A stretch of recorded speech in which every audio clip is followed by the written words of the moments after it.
मांस मदिरा पीते या खाते हैं, आज तुम दूसरे को खा रहे हो और भगवान ना करे कल कोई तुम्हारे बच्चों को या तुम्हें खाए तुम्हें कैसे लगेगा। आज तुम बेजुबान जानवरों को खा रहे हो, क्या बिगाड़ा? कुछ खाया? एक बात मुझे बताओ, तुम होते कौन हो उन्हें खाने? तुम्हारे सिर्फ तुम्हारे कारण मारे जा रहे। अगर तुम सब उनको जिंदा कर दे तो कर दो। अगर हम बोले कोई मर गया हो जानवर उसको जिंदा कर दो तो कर दो, नहीं कर सकते। जब हम उसको जिंदा नहीं कर सकते तो फिर मारने का अधिकार किसने?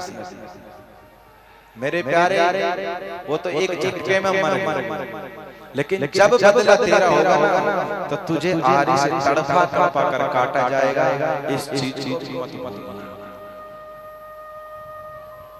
इसलिए क्यों बेजुबान को खाना है? अरे हमारे शरीर बनाने के लिए इतने फल फ्रूट, इतने 56,000 या 56 लाख व्यंजन बनाए पड़े हैं, उनको खाइए ना। उनमें क्या क्या जर्जर के मांस खाने से शरीर बढ़ता है।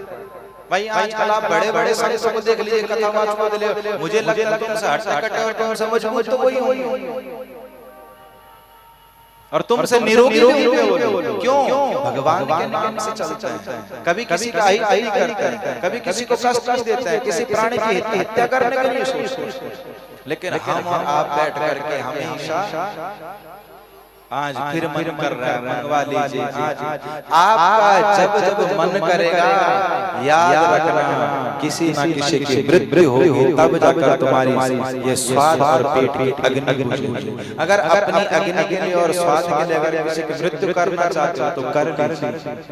अरे भाई और कुछ खा करके भी जी सकते हैं। इसलिए इन 4 स्थानों में कलयुग का वास होता है। जिसके घर में भी अगर ये बनता है ना मेरी मैयाओं, त्याग दे और एक बात लिख करके ले लो। हमारे कहने में कुछ दिन त्याग करके देखिए। अगर तुम्हारे घर तुम्हारे जीवन में तुम्हारे बच्चों में अगर परिवर्तन ना होने लग जाए ना तो हमारा भी नाम बदल देना, बोलना पड़ेगा।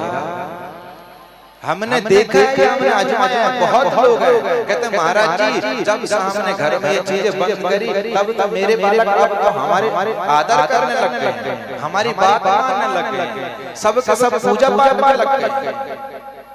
और जब पहले खाते ना कोई माँ को समझता ना कोई बाप को समझता। अरे भाई नॉर्मल सी बात, तुम दूसरे के बच्चों को खाओगे, दूसरे को खाओगे तो तुम्हारे बच्चे भी तुम्हें खाने के लिए तो आएंगे। इसलिए दूर रहिए।